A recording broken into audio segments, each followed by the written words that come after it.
again to our podcast. Welcome. And today I'm pleased to interview Skip Hidlay. I originally saw him speak in Orlando at the Healthcare Marketing Physician Strategy Summit, and he was beyond being a great speaker. He is actually today the Chief Communications and Marketing Officer for the Ohio State Wexner Medical Center. And some of our perhaps longtime podcast listeners and subscribers to our newsletter may know I actually went to Ohio State for undergrad. So I think that's really fun to hear the point of view of what's going on at Ohio State, even though these days I'm in California. So first of all, welcome, Skip.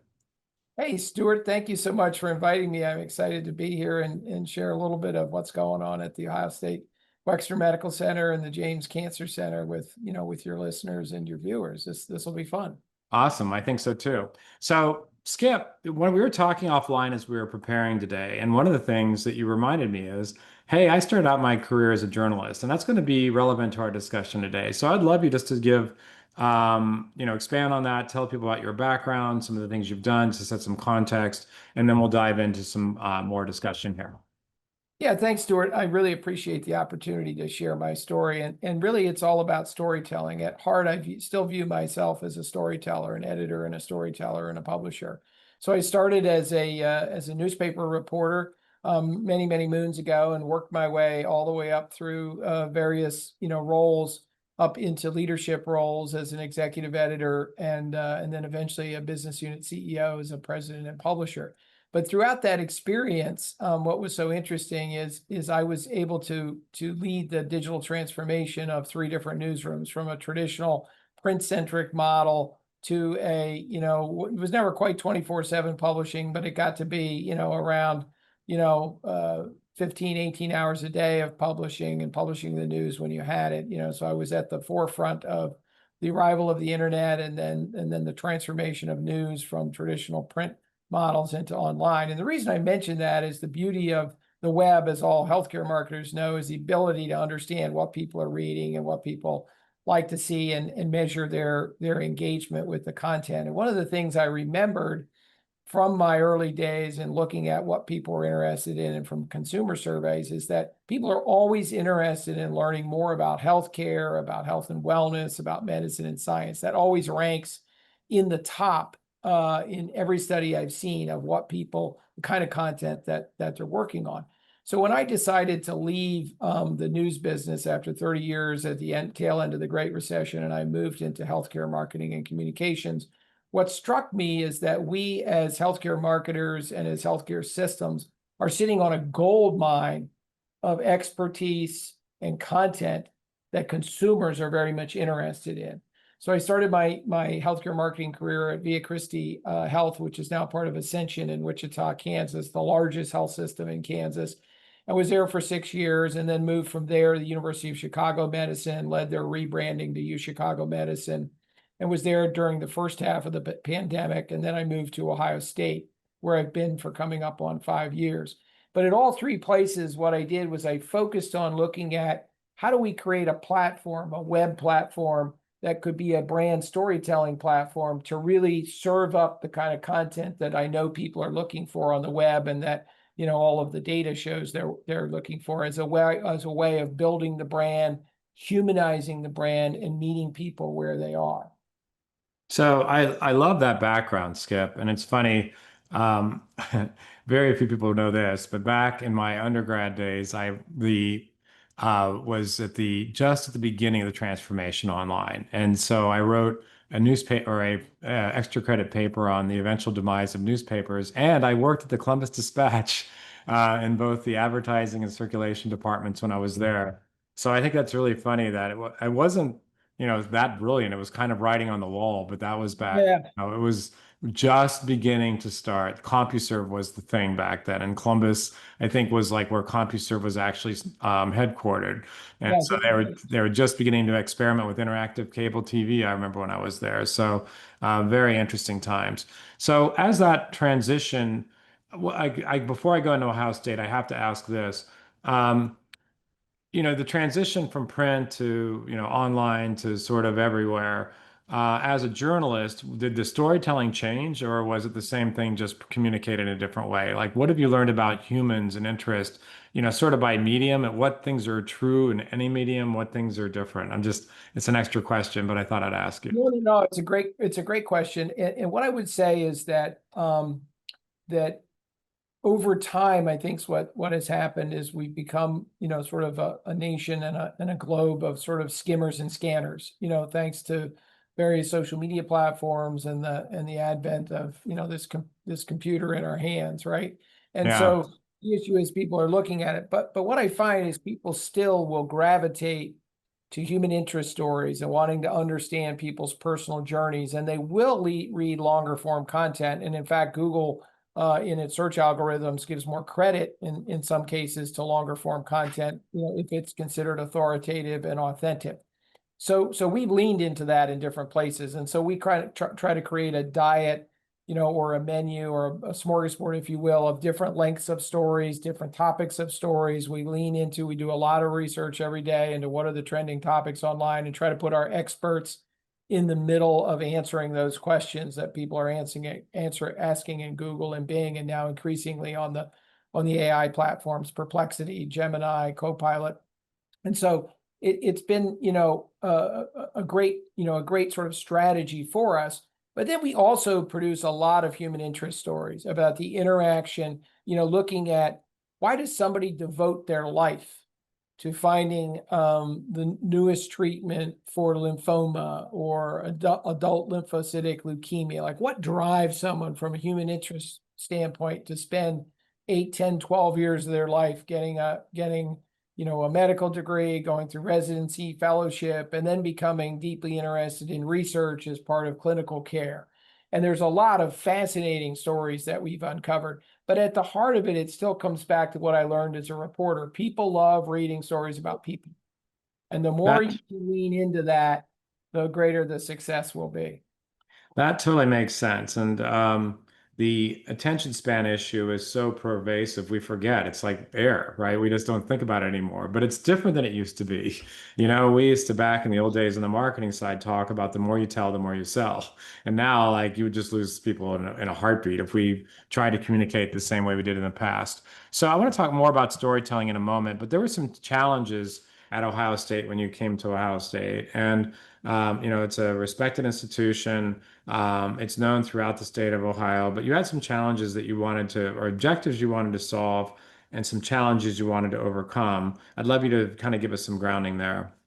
Yeah, so great question. So one of the issues is Ohio State is a very large, complex institution, large public university in its own right. One of the, I think, usually the top five, if not the top three, in terms of, student enrollment. Then you have embedded within the university this massive academic medical center, a freestanding, the James Cancer Hospital is actually the third largest hospital by admissions, third largest cancer hospital by admissions in the country, led only by MD Anderson and Memorial Sloan Kettering. And then you've got 7 health sciences colleges all together on the same campus. That's kind of an extension of the main Ohio State campus in Columbus. And so, as you could imagine, there's a whole array of websites devoted to different parts of the healthcare enterprise, different parts of the science enterprise, different parts of the education enterprise. And what I found was that none of them were really telling in a global way the overarching story of Ohio State as an innovative institution of healthcare and scientific discovery and ground, sort of innovative approaches to teaching the next generation of physicians, nurses, and other clinicians. So I came upon the idea, you're not going to, politically in an organization as big as complex as that, it's going to be a fool's errand to try to combine websites and create something bigger. So instead I came up with the idea of creating a brand new content engine web storytelling platform, which we called Ohio State Health and Discovery. And if you're game, I'll share my screen here for a I'd love second. to, sure. This will work for a minute. Do that.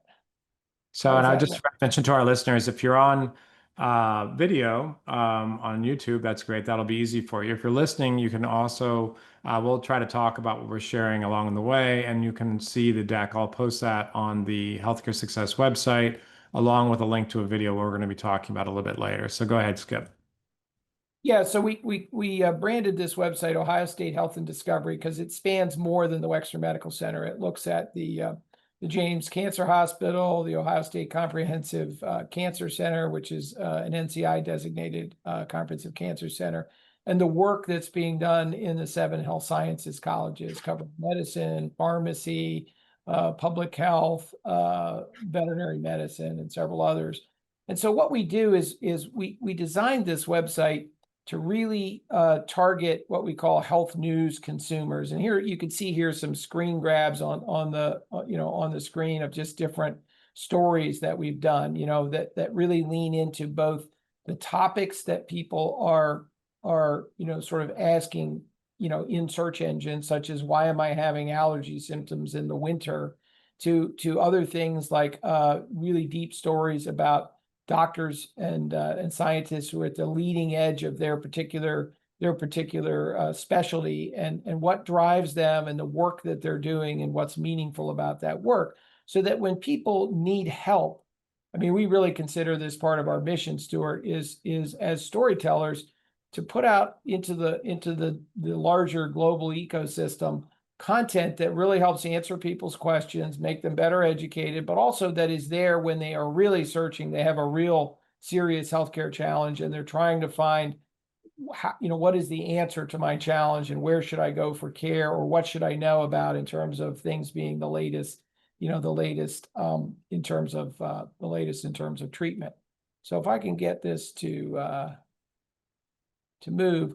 So here's kind of how we targeted this when I say the health news consumer. And I'm assuming you can see my second slide, Stuart. Yeah, we're doing great.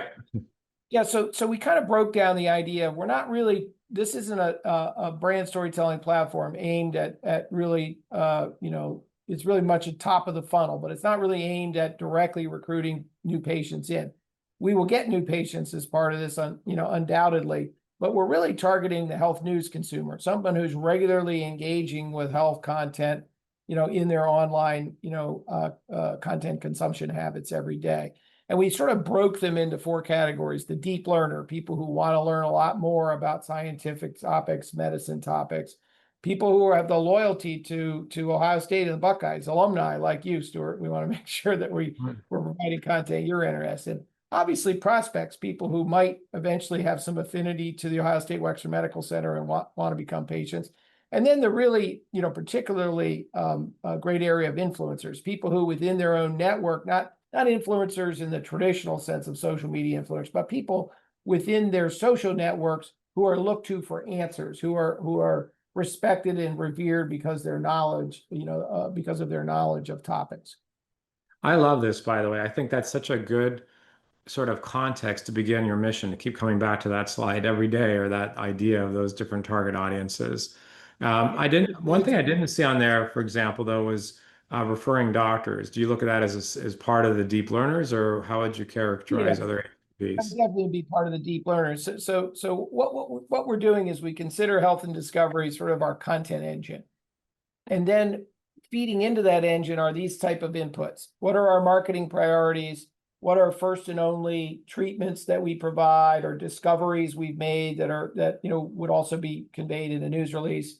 What are gaps that we're identifying in high volume search content, where there are a lot of questions being asked in Google or Bing or other search engines, and yet there isn't a lot of high quality content to answer those questions. So we try to fill those gaps. Other one is advancement priorities. What are the areas in which our advancement department, those who engage people in philanthropy, are interested in? Exceptional patient stories, and we can talk about one of those. Trending search topics. And then obviously the news media. We know that this has become a source of story ideas for the regional news media in Ohio. So then if you dial it down to the next level, it's kind of what are the outputs? So you have those inputs coming into the engine, which is sort of shaping our daily mix of content and our long range planning and storytelling with our teams of writers and videographers. But then you look at how do we spin this out? And this is really where the sort of the genius happens of this idea of a content engine and a flywheel. So we use it to feed, obviously our pitches to the media, because we have writers out identifying great stories just the way reporters would. we build enhanced service line pages on our core Wexner Medical Center site and our core James Cancer Hospital site, which I like to describe as the encyclopedia of our treatments and services. So the content we're putting on here, we provide relevant links and thumbnails in those areas. It helps shape leadership communications internally. It feeds our intranet and our internal communications. It feeds all of our own media products, such as our monthly and bi-monthly e-newsletters. As I mentioned, it feeds advancement communications. A huge area is all the social media channels we're on. So it provides great content to keep those social media channels and feeds humming. And then we use it as fodder for paid campaigns, such as Google PMax and Demand Gen. So that's been wildly successful, and please feel free to react to that if this raises any questions for you that you think your listeners might have. Yeah, that's a great question. I mentioned a moment ago, I did like the different target audience breakdowns. One of the questions that is related to this, I think, is as an academic medical center, you have a unique spotlight, especially within Columbus and Ohio and elsewhere. Like as you're creating your strategy, how do you break down your priorities from within these, on a regional or national basis? So, for example, you could be saying, well, I'm only going to pay money directly within these counties within Ohio, but I want to have a broader, scope of, press nationally. Do you think that way? Like, how do you break these things all down into sort of a geography as well? Yeah, so we obviously, are trying to extend our reach across the entire state of Ohio. Our core market is Central Ohio, but we pull in lots of referrals from around the state, and so we want to have good visibility. And the brand of Ohio State University is very strong across the state of Ohio, as you would know as an alum. Great affinity for the brand, so that puts us in an enviable position.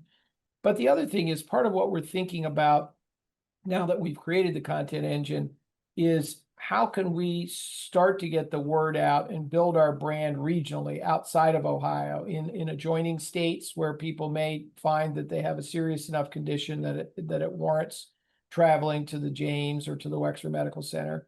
And then are there other places that we want to build, visibility and knowledge to what a great team of physicians and scientists we have here, and what an up and coming and innovative place for science and discovery Ohio State is. So through that, we do a variety of use of Google paid tactics, boosting on social media, and then a lot of earned media. So we pay a lot of attention to our earned media placements. We do a lot of work to get into the national discussion. One of the innovations that after we built the website, one of the innovations that I worked to develop was a national consumer surveying or polling capability. And so for the past 2 years, we have done periodic surveys on kind of close to the news health topics. So we have a team that kind of brainstorms those, and then those health news polls sort of create fodder, and then we build a whole array of content around it, some video content, some word content, photography content, and then we spin that out.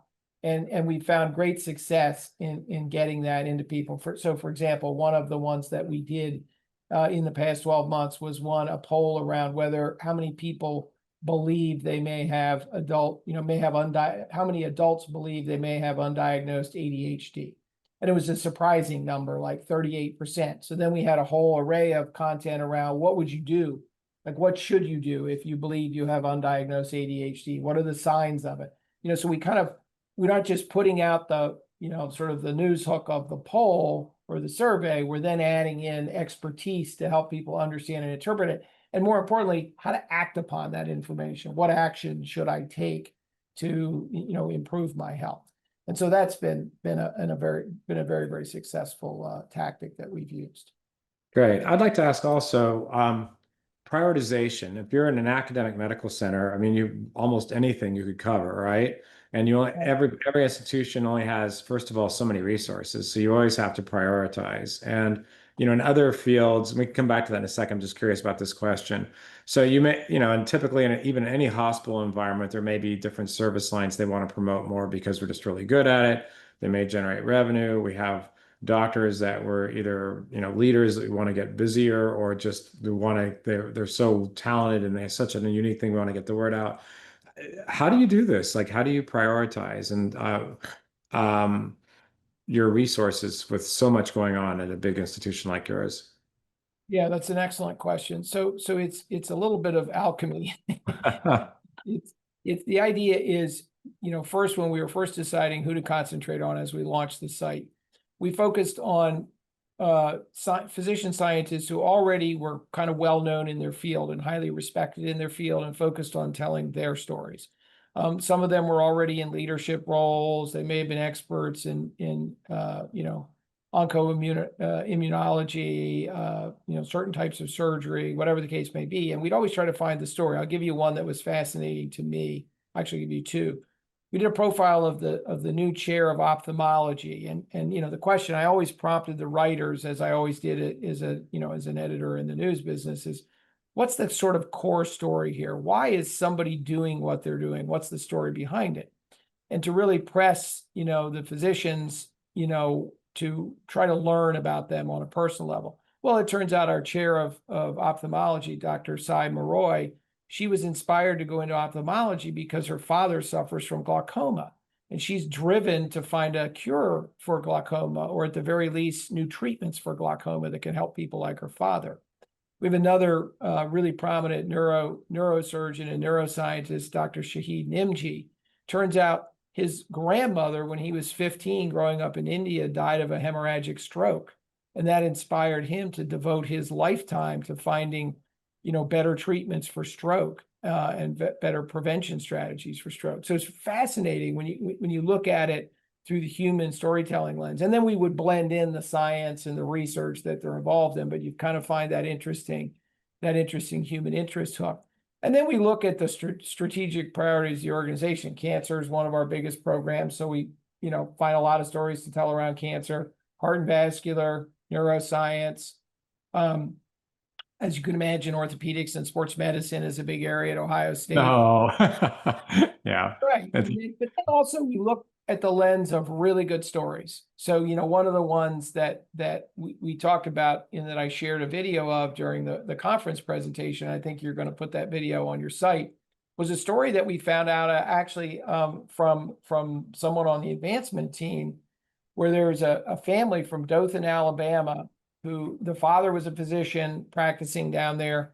And there was a tragic accident where their teenage son, there was kids playing in the house, and somehow the son ran through a plate glass window in a door, like a sliding door, and suffered a very severe, nearly life-ending wound. And they life flighted him to University of Alabama Medical Center in Birmingham. They were able to first save his life and then save his arm. But unfortunately, the aftermath was because of the nerve damage to his arm and the tendon damage, he lost the use of his right arm, and he was at an age where he played sports, piano and things. And so the father was not satisfied that there couldn't be someone who could help his son. And so he started asking colleagues, if you could name 3 to 5 people who I should go talk to see if they could help my son anywhere in the country, who would those be? And the one physician who came up on everybody's list was Dr. Amy Moore, who is our chair of plastic surgery. Now, you think plastic surgery, you think nip and tuck and aesthetics and that. But there's a whole field of plastic surgery that academic medical centers are practitioners of, which is to really help people with very serious injuries, be reconstructed. There's obviously breast reconstruction for people who have breast cancer. And in Dr. Moore's case, she is a world-renowned nerve microsurgeon. And we have a team that does a lot of work helping veterans overcome the pain of amputations, where they have residual pain. So he came to visit Dr. Moore, and she performed an operation on his son, Byron. This was the Heersink family, and restored full use of the young man's arm. And we have this beautiful video of him now, dribbling a basketball, shooting hoops with his dad, playing the piano, just a miraculous recovery. And we actually sent, a team, a writer and 2 videographers down to their home in Dothan, Alabama to get that story. And we did that because it illustrates something we have here that no one else has. It's a great human interest story, and it lets people know from a destination medicine standpoint that if they have this type of rare, rare challenge in their life, that there are answers out there. That's fantastic. Yeah, that was a very moving video, and I'm looking forward to putting that on our site. I think you should watch it. I know it's about 4.5 minutes long, but it's an excellent video. You guys did a great job with that, and it's worth the time to watch as a listener and as just a human interest story, as you mentioned.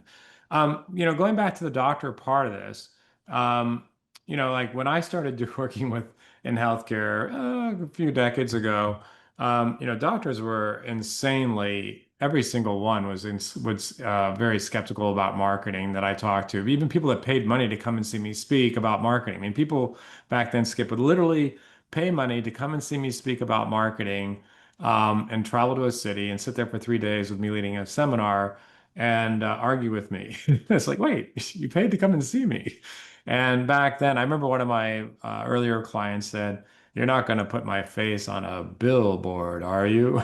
And so now you have this dichotomy where, younger doctors are often pushing more for social media, or people do literally want to be on the billboard. And then you still have people that are very, very conservative. So how do you navigate that in an academic medical center? Because, again, if you're prioritizing, I'm assuming you're going to focus on the people who want to cooperate versus convincing the people who don't. But like, how do you, and then you have to manage a lot of different priorities. So I guess maybe you could share some secret sauce of, helping doctors that are at least willing to participate to get that story out and, help them in the best light. Yeah, so first off, I think a lot has changed over the last 2 decades. And I would say that probably the majority of doctors now really do appreciate marketing and really appreciate storytelling and want to have their story out. So we get enormous cooperation and collaboration from our physicians. But we also have a philosophy of, we work with the willing. And so Yeah. somebody, if we're chasing somebody down and they say they're interested and then they just keep ghosting the writer, I just say, move on. We've got many, many other stories we can do. And whenever they circle back, well, then we'll put them back on the to-do list. So it's that work with the willing that is kind of our mantra.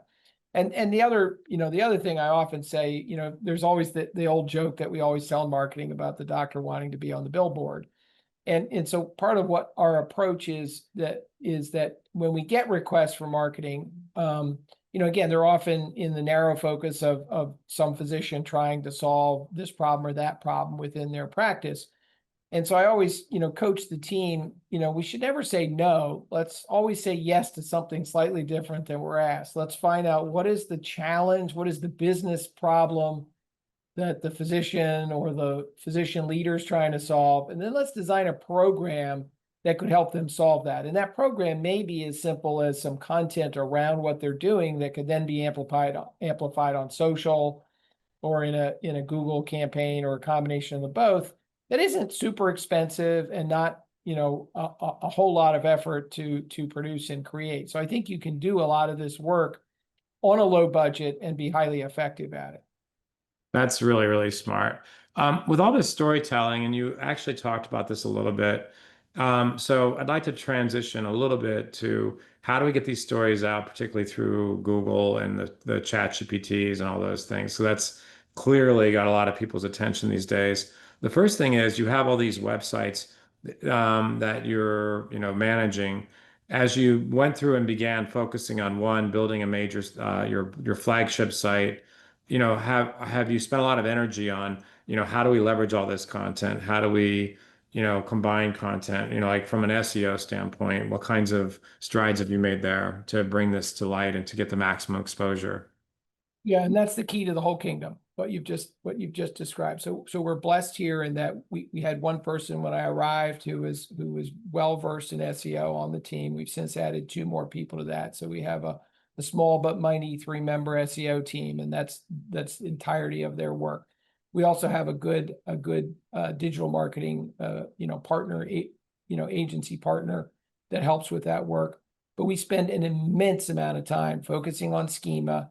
We've trained all of the writers and editors how to do some basic work, some of the basic behind the scenes, architecture work that's needed to be done. And then we consistently update our standards and our methods based on what's changing in the algorithms. And now we've really moved into really focusing on and tracking how many mentions we get into Gen AI, knowledge snippets, both in, from Gemini, from Copilot, from Perplexity, and from ChatGPT. And so it's really making that a key part of your process. And I actually think I have a slide about that down a little bit further. I can see if I can find it at Yeah, the I'd love end. to share. I've got a couple more questions, but I'd love you to share any other highlights of the deck you put together because it was such a compelling presentation. And I think you'll Orlando. be able to post it on your site. So let me see if I can get this back up. Yep, like that one, for example, you talked about. I'd love to hear more All right, so about that. this is kind of another way of looking at us feeding all of the different channels. But I wanted to talk through trying to get it to advance now. There we go. Okay. Let me just zoom ahead here a minute. So this is examples of, how we are using deep storytelling to highlight the innovative people and program. We have a huge initiative around veterans and helping wounded veterans recover. This is the case study about the Dothan, Alabama boy, and that's the video. But what I really wanted to try is this. So this is kind of the team that we have, put together, the whole idea that content doesn't happen by accident. So if you look at the infrastructure, we've surrounded one story. So you've got basically the writers, starts with them. They'll partner with videographers if we think video is appropriate. We have editors that then do the editing of the story, photographers brought in to do it. But then you really, the real magic here is bringing in the SEO team and the user experience design team to really bring the story to life in the web platform. And we're really proud of the design of the site. And then the digital marketing and analytics to look at the results that have been returned at, after the story has been out for a while. And a lot of this, we're not looking for viral blockbuster content. If we get it, that's fine. But what our experience has been, Stewart, is that this really deep authoritative content just gains ground steadily over time. And, it may start the initial launch, you get a few thousand page views, and the next thing you know, you're cresting 18,000, and then you're up in the mid-20s because the content has an extreme shelf life. And you surface it at key moments in time, when people are looking for answers or there's some kind of trending topic. And that's a technique, candidly, that I borrowed from my days in the news business. Yeah. I think that's probably the best for now, because I know you have some other questions, but that gives everybody, I think, a little bit of a flavor of what we are up to here. So I would say another question I think that's really important, and really as we kind of close up our time together today, let's talk about the future. What are the priorities? Obviously you've come in, you've done a great job of bringing together. By the way, I think I admire of anytime you're working in an academic medical center. It's not like there's, if you get a bunch of very smart people, there's always going to be politics. There's always going to be a lot of different, in any institution in the world, of priorities, and so managing that must have been a real challenge. But at this point now, you've been able to demonstrate successes one after another, and I'm curious, as now with your successes, what opportunities and challenges has that created for you, and where do you see the future going?